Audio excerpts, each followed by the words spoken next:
Hola de nuevo. Vamos a abordar ahora el concepto de magnitud de una estrella, es decir, cuánto brilla una estrella. Hay diferentes formas de medir el brillo de una estrella según si la medimos a una distancia o si la medimos por el brillo aparente que tiene desde donde estamos observando. Primero vamos a ponernos un poco en contexto.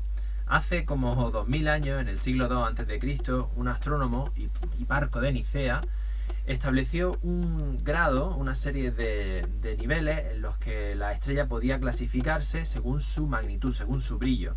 Esos niveles estarían entre 1 y 6, siendo 1 la estrella más brillante que podía estar en el cielo y 6 la última estrella visible a simple vista, a ojo desnudo. En el siglo II a.C. no teníamos ningún telescopio para observar el cielo.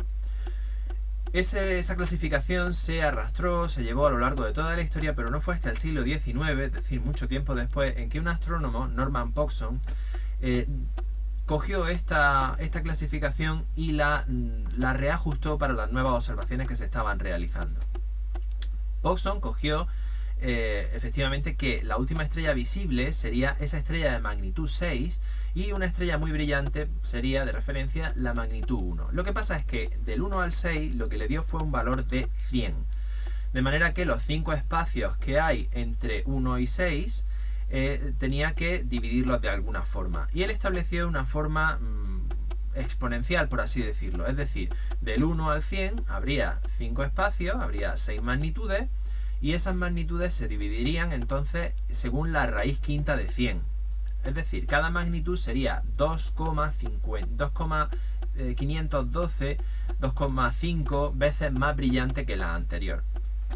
Si hacemos raíz quinta de 100, nos dará el número 2,51188. Total, vamos a usar el número 2,512. Bien, esto sería para establecer lo que llamamos magnitud aparente o magnitud visual. Es decir, cómo vemos las estrellas desde nuestra situación, desde la Tierra. Esta magnitud depende básicamente de la cercanía de esa estrella, si está más cerca, si está más lejos, y de su brillo intrínseco. Es decir, estrellas que pueden ser muy brillantes en su cercanía local, pueden no verse tan brillantes porque están muy lejos de nosotros.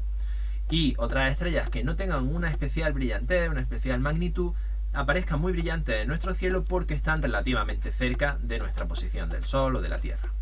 Bien, según esta magnitud, según esta clasificación, tendríamos una serie de dimensiones ya establecidas. Por ejemplo, el Sol, según esto, no estaría ni entre el 1 ni el 6, no sería la más brillante, sino que tendríamos que coger magnitudes negativas, mucho más más allá del 1. Es decir, tendríamos que irnos al lado negativo, más allá del 0. Y el Sol estaría en menos 26,74. La Luna estaría en menos 12,74. Todavía estaríamos en el lado negativo de la tabla. Y Venus, por ejemplo, el planeta más brillante, estaría en menos 4,4. Por ahora hemos mencionado, aparte del Sol, del cielo nocturno, solamente astros que no tienen brillo propio. Por ejemplo, la Luna refleja la luz del Sol y Venus lo mismo. ¿Qué estrella sería la más brillante del cielo según esta clasificación? Sería Sirio, que tiene una magnitud de menos 1,5. Estáis viendo que estamos hablando de magnitudes negativas y hemos pasado un poco de esa clasificación desde el 1 al 6 de Hiparco de Nicea. Por ejemplo, la estrella polar, que mucha gente cree o dice que es la estrella más brillante del cielo, en realidad no es así. La estrella polar se nombra muy a menudo, Polaris, Alpha Ursa Minor, se nombra muy a menudo porque coincide en estos años, durante estos últimos siglos, con el polo norte celeste, es decir, todo el cielo gira en torno a ella. Pero no tiene una magnitud muy especial. De hecho, la estrella Polaris tiene una magnitud de más, es decir, positivo, 1,97. No es la más brillante, pero sí es un referente para orientarse en el cielo. Si seguimos subiendo a magnitudes cada vez más oscuras, más positivas, tendríamos, por ejemplo, Urano, que estaría en el límite Urano como planeta, con su magnitud, en una magnitud de casi 6, 5,9, 5,3, depende de la posición. Lo que sería una estrella casi invisible al ojo humano. Después veremos otras cosas que influyen en que sea visible o no en estos niveles. Y Neptuno, por supuesto, estaría ya fuera de nuestro alcance sin la ayuda de un telescopio, porque estamos en unas magnitudes de 7,7, 8 casi. Bien, ¿qué es lo máximo que podemos ver a simple vista? A simple vista y con la ayuda de un telescopio, a simple vista sería hasta 6, pero con la ayuda de un telescopio podríamos alcanzar la magnitud 15, positivo 15 más 15. Y ya con cámaras CCD, en un telescopio de unos 20 centímetros, podríamos alcanzar la magnitud 20-21. Pero vamos a ir ahora un poco con los cálculos. ¿Cómo sabemos cuánto más es brillante una estrella que otra o un objeto que otro? En realidad es sencillo. A pesar de que la escala utiliza logaritmos y demás, hay un cálculo fácil. Este sería, si conocemos la magnitud de dos estrellas, por ejemplo, la magnitud de Venus y la de Sirio, hemos dicho que Venus tendría menos 4,4 y Sirio tendría menos 1,5, tendríamos que restar y ver la diferencia que hay entre esas magnitudes, la distancia que hay entre la magnitud de uno y la magnitud de otro. 4,4 menos 1,5 nos da 2,9, es decir, la distancia entre la magnitud de uno y otro es 2,9. Si nosotros cogemos ese número que habíamos dicho antes, 2,512, y le ponemos de exponente la diferencia de las magnitudes, 2,9, nos dará que Venus es 7,28 veces, 7,3 veces más brillante que Sirio. Todo esto está muy bien para objetos puntuales. Bueno, el Sol y la Luna no es que sean precisamente puntuales, pero para estrellas todo esto nos da su magnitud en un punto. Pero ¿qué pasa con los objetos que tienen superficie, objetos del cielo profundo, como por ejemplo nebulosas, galaxias, cúmulos globulares o incluso cometas?